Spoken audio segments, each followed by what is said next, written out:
Hey lovies, welcome back to the channel. It's your girl D once again.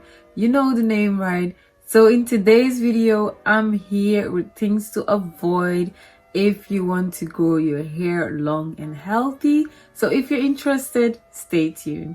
So the first thing we're going to we're going to avoid is dirty scalp. That is the genesis, the beginning of your healthy hair growing process. So you have to keep a healthy and a clean scalp at all times. Not sometimes, not when you feel like it, but at all times, because a clean scalp is the beginning. It will ensure your blood flow. It would ensure that the products you're putting in there are getting to the basics, like where it needs to be, and not just coating it. Because when your hair is dirty and you put oils or let's say things in it that are beneficial for the hair, it's not going to get through the hair shaft or the scalp because of the dirtiness that is going there. So before the product will get to its destination, maybe it would not work the same. So make sure your hair and your scalp is clean at all times. You have to practice healthy eating. I know I like that sometimes I'll eat healthy for a week and then slack again, but that is really important. It's just as important as you losing weight. What you put in your body will reflect. So if you want to lose weight and you're eating fast food, drinking all kinds of soda, it is going to reflect on your skin and on the body. You're going to get fat.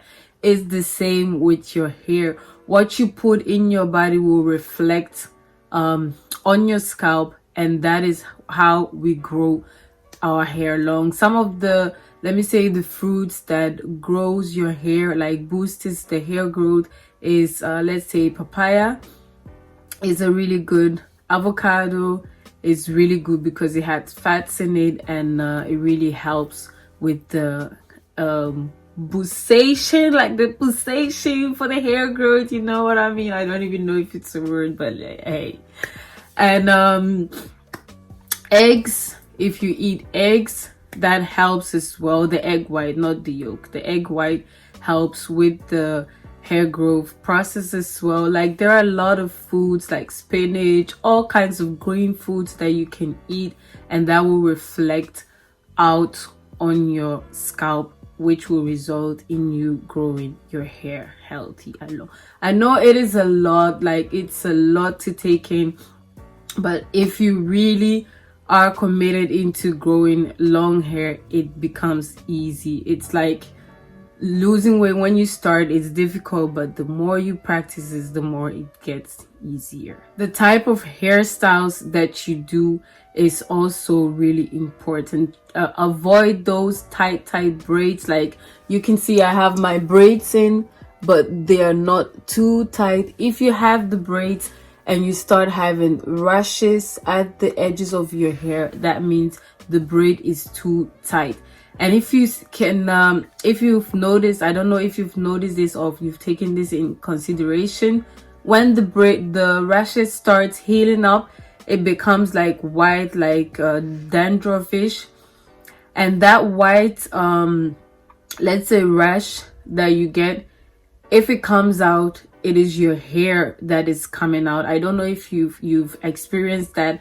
You see those white, it's like a white head sticking out of the braid, and then when you pull it, your hair just comes out. So all those rashes that you have are all hairs that are going to be lost in the process. So try to avoid tight braids, them glues, them wig glues. I know I'm not telling everybody not to do, not to do wigs or weaves or frontals, but keep in mind the glues are not good for your hair.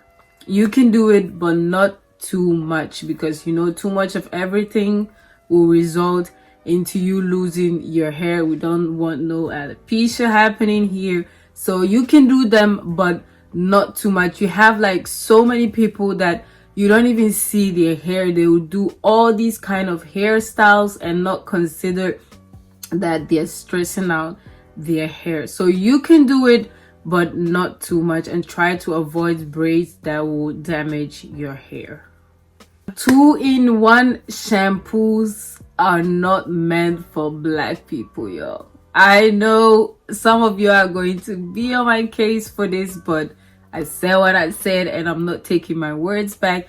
It is not meant for black folks. Like, I can't say this enough. When I see people buy, like black people buying 2-in-1 shampoos, I'm like, did you leave your skin at home, or you just forgot to check that your hair, like, we need to wash our hair. Like 2-in-1 shampoo, like, let me say, shampooing is to cleanse your hair and like take out all the buildup that is in your hair, and condition is to like nourish and bring back moisture and all the things that was lost in the process of you shampooing back in the hair. So if it's 2-in-1, how is it going to do these two things? That is what is simple mathematics, you know what I'm saying?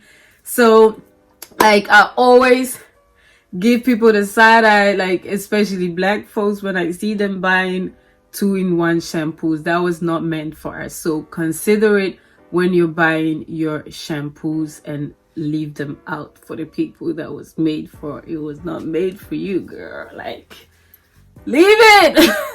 Let them 2-in-1 shampoos go. It is not meant for you. I'm just making a joke about it, but I'm really serious. Don't buy 2-in-1 shampoos, because that is going to damage your hair and there will be no coming back from it. So avoid those things. So the next thing to avoid is you're doing too much to your hair. So like, people do too much to their hair. Like, they see, like, sometimes I'll be watching a video on YouTube and I'm like, you see people like, use this and your hair will grow, use this and your hair will grow massively, use this product and your hair will grow overnight. But when you look at their hair, it's still at the same length as it was before. So avoid doing too much to the hair and stop watching your hair growth happening. Like, it's like buying something online, and then when you get like the confirmation that the product is being shipped, you just sit there and watch when it's going to be delivered. Like, you'll be waiting forever. So if you want your hair to grow, just leave it. Don't put too much like concentration on it. Just do what you're doing. Keep your scalp clean, stick to a routine, and just do what you're doing. And as like, it will surprise you, like your hair will grow and you even ask yourself how it happened. But if you're sitting there and waiting for it to grow, that's how so many people, like so many of us, get frustrated, because we're like keeping track on when the hair is going to grow, and that is not what you're supposed to do. And the last thing to avoid is stop being too rough with your hair. Like, if you're detangling your hair like I did in my previous video, make sure you detangle it section by section. Don't be too rough by pulling here and there, combing all the hair together. That will result into you losing hair, breaking hair that was not meant to be broken at that time. So don't be too rough with the hair. Be gentle when you're handling your hair. It's just like, it's so fragile that when you're too harsh with it, that hair like will just break off. So when you're like detangling, braiding, protective styling, just be too soft with the hair and not too rough. Like, when you're combing, you're just stretching the hair anyhow. It is not let me say, it is not elastic. It will break. Even elastic, when you stretch it too long, it breaks at a certain time. So be gentle with the hair. So this was it for the video. We've come to the end of this video. Thank you guys for sticking around, and I hope you keep these things in consideration when handling and doing your hair, and you avoid, not try, avoid these things. So don't forget to hit the notification bell, subscribe, give this video a thumbs up, and I'll see you guys in the next one. Bye guys.